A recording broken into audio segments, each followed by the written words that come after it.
All right. Good morning, everybody. My name is Elliot Wickham. I am the Southeast Drought Early Warning Systems Coordinator for NITIS.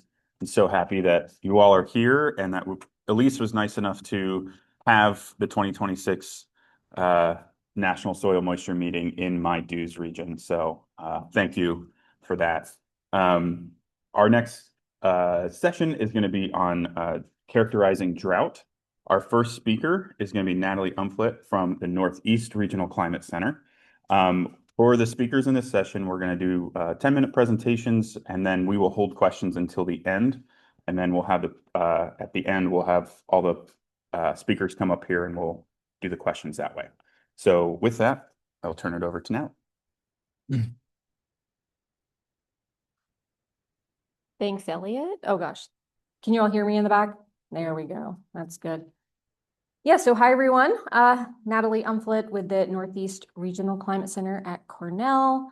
And I have been in the applied climate community for a very long time, and somehow this is my first National Soil Moisture meeting. I don't know how that happened. So if I haven't met you before, hi. Very nice to meet you. Nice to meet you all online.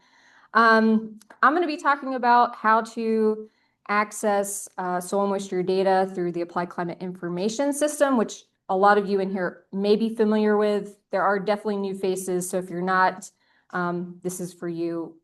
A lot of people don't know that you can access soil moisture data in ACIS, so hopefully this is enlightening. All right. So for the next couple slides, if you know who we are and what we do, you can zone out for a couple minutes here. The RCC program, so we were born out of the National Climate Program Act of 1978 and really got our started in the 1980s and early 1990s. So we've been around a long time, basically under the premise of transforming climate data into usable information, like a lot of people in here tried to do on different levels as well. We have 6 different centers.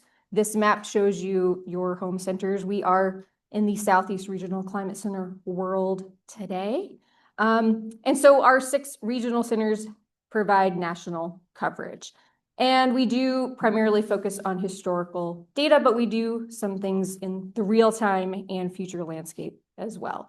And I should mention that we're primarily funded through NOAA, but all of us are based at research institutions. So we often work with different groups and get funding from different places. So we have projects that span all sorts of sectors. Just if I had to boil down what our centers do, it's probably these 4 things. So a lot of it's just providing climate services, really with that direct interaction with our partners and with our stakeholders, with people using the data. We do a lot in terms of distributing data to different people, and then trying to build tools and resources off that data for the different sectors. And then we also do a lot of work on informing partners and stakeholders on emerging climate concerns. So like a lot of the work that I do happens to be on drought, which is why this meeting is very important for me. So just to give you an idea of some of the things that the RCC program does, if you're not familiar, I took one just kind of tool from each region as an example. So water deficits trends from the high plains, for instance, that's a cool thing. Frost freeze guidance for ag in the Midwest. At the Northeast, we actually have an entire site dedicated to the turf industry. So we have all sorts of tools. Some I'll show today. So soil moisture definitely plays a role in that. Southeast region, of course, the region we're in right now, they do a lot of work on public health, transportation in the South, and then I threw in some coastal impacts for the West. But we serve all sectors. These are just a few examples. So like I said before, we are really interested in trying to turn data into information. We do that through our API called Applied Climate Information System. If you want to learn all about it, rcc-acis.org. So how do we take data from all these different stations, turn it into something useful for people? That's at the heart of everything we do. And so Applied Climate Information System, quick facts, because I think this is really fun to kind of go back and reflect on this. So it really got started in the mid-1990s. So kind of, before we had all this AI stuff. It started out as UCAN. And to date, we now have big networks like GHCND, GHCNH, ACIS hourly.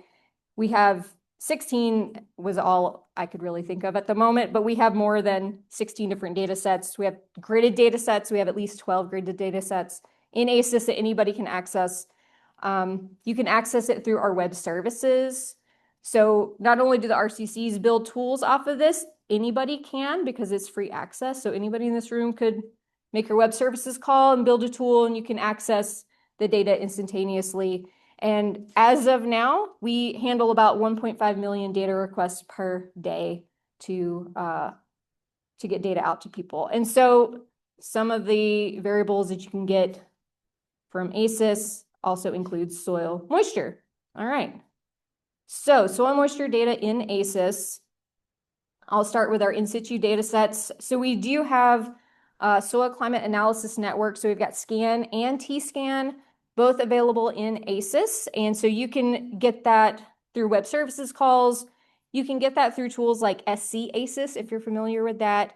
And we also have a Scan Tools website where it's built only for these two networks. And so this is just an example from our weather grapher. You can see it produces these beautiful graphs of soil moisture. You can also get like a data lister as well if you want some visuals.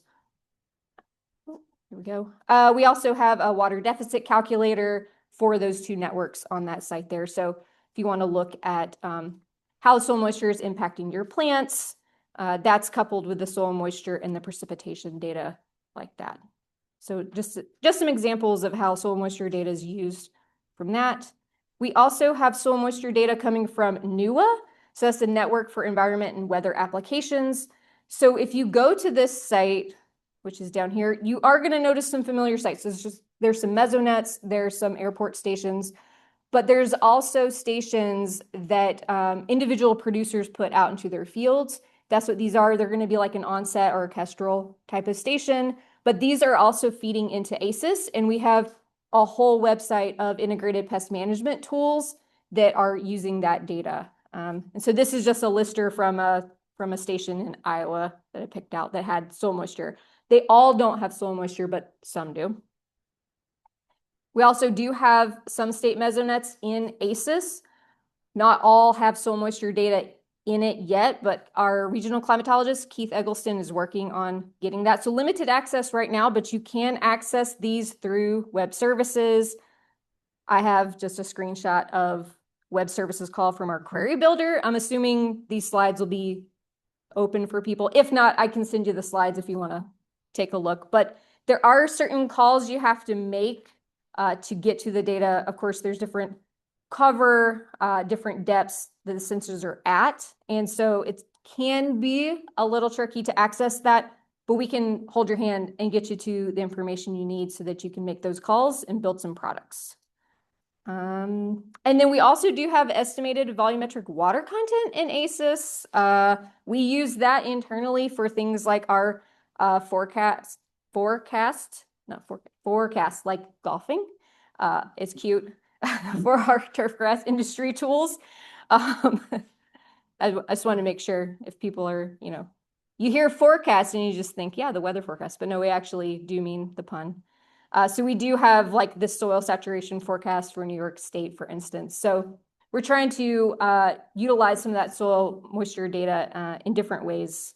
And we also have tools available from Climate Smart Farming, like this water deficit calculator that is pulling in that estimated soil moisture data. So this is kind of show and tell, but I hope it's exciting. If you're interested in web services and trying to access this data, we do have training series online. The QR code should work. I can also send the link out if we need it. So you can go through and take all the training. If you have questions, you can reach out to us at any time. We are a resource for everyone. That was really quick. So what's next? So this is probably the most exciting slide to me because if you've used ACIS and you've used some of our, kind of out of the box tools like ACIS or our new, like we actually do have in beta testing mode, hourly ACIS tools. So we are also working on getting some of those same exact summaries for soil moisture data. So that is going to be in our next that's under development right now, so that is on the horizon. We're also continuously adding new mesonets and new mesonets that have soil moisture data on a rolling basis. If you want to get your data in, you can contact Keith, who a lot of you probably know. And then I was hoping to show more of this today, but we weren't quite ready yet. But we are utilizing our estimated volumetric water content data for a new Northeast flash drought climatology that we're working on. And so that is going to come out a little bit later this year. So lots of things, soil moisture in ACIS. It was some things that it was new to me too, even though I've been with the RCC program a long time. So you can find me at the breaks. This is me. You can email me. Yeah, thank you.